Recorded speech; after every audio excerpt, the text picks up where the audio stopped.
नमस्कार दोस्तों। हाल ही में बेलग्रेड में एक अंतर्राष्ट्रीय प्रदर्शनी नॉटिक आयोजित की गई थी, जो नदी और समुद्री परिवहन की प्रदर्शनी थी।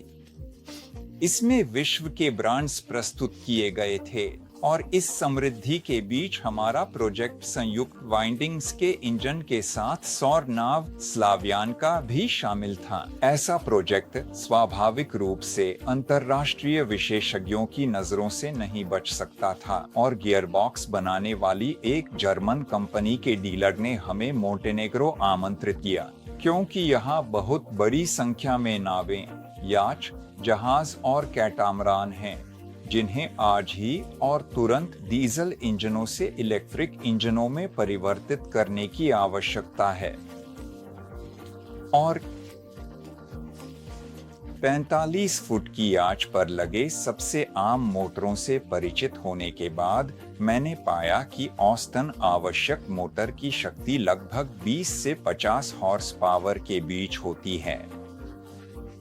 आमतौर पर यह शक्ति लगभग होती है, तो औसतन यह 36 किलोवाट होता है। तो क्या हमारे पास ऐसे मोटर हैं और क्या हमारे पास इन मोटरों के लिए कंट्रोलर हैं? ऐसा मोटर विक्टर अरेस्तोव ने रेनो कांगो पर लगाया था। यह एक प्रयोगात्मक मोटर था। ऐसा प्रयोगात्मक मोटर ऑडी पर लगाया गया था और ऐसा मोटर हमारे पसंदीदा लाडा एलाडा, जो कि एक सीरियल प्रोडक्शन कार है, पर लगाया गया था। सोवलमाश प्रयोगशाला में इंजन को फिर से लपेटा गया और स्थापित किया गया।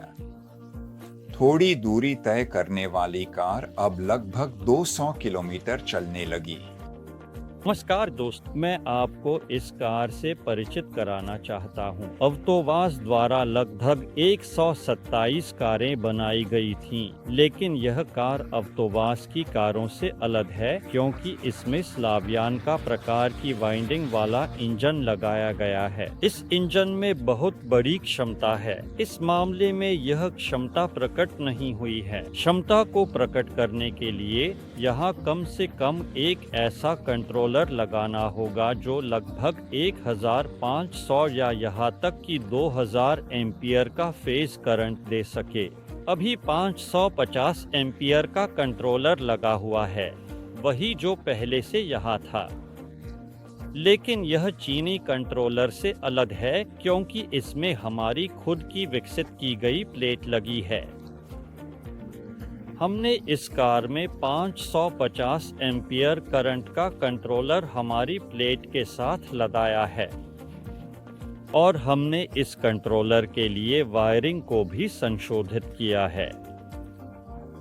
यह कंट्रोलर स्थापित है और हम यहाँ बैटरी चार्ज करने के लिए चार्जिंग ब्लॉक देख सकते हैं। इस बॉक्स में बैटरियां हैं।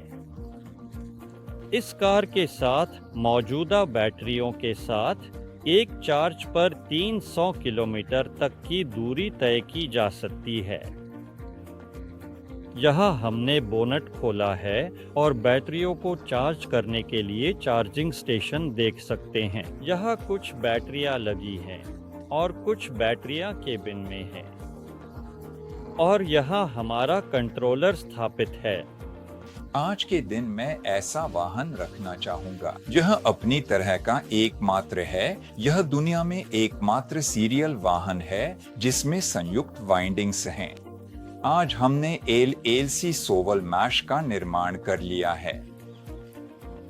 डिजाइन, इंजीनियरिंग और प्रौद्योगिकी ब्यूरो है जो दुनिया भर में मांग वाले मोटर्स को डिजाइन कर सकता है। मुझे उम्मीद है कि जेलेनोग्राद में डिजाइन, इंजीनियरिंग, प्रौद्योगिकी ब्यूरो और कारखाना बनेगा जो इंजनों का उत्पादन करेगा। हम धीरे धीरे दुनिया पर कब्जा करना शुरू करेंगे। दोस्तों, बहुप्रतीक्षित सुपर लॉटरी के अंतिम चरण के ड्रॉ के लिए लगभग सब कुछ तैयार है और हम जल्द ही इसके आयोजन की तारीख की घोषणा करेंगे। मैं आपको याद दिला दूं कि 1 नवंबर 2024 को शुरू की गई लॉटरी के तहत आपने सोलर ग्रुप परियोजनाओं में अपने निवेश के लिए कूपन प्राप्त किए थे। अब आपके दूसरे और अंतिम दौर में प्राप्त कूपनों में से कंपनी के प्रतीक चिन्ह के साथ विशेष रूप से आपके लिए विशेष रूप से बनाई गई मिनिएचर एयरशिप मॉडल्स का ड्रॉ होगा। LLC सोवलमैश और एरोनोवा के कार्यालय का दौरा, स्लावियानका इंजन के साथ डेंजेल लिबर्टी मोटरसाइकिल और निश्चित रूप से हम सभी का पसंदीदा वाहन लड़ा इलाड़ा।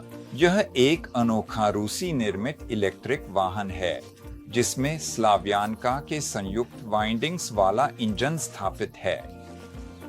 हमारी खबरों पर नजर रखें ताकि आप ड्रॉ को मिस न करें।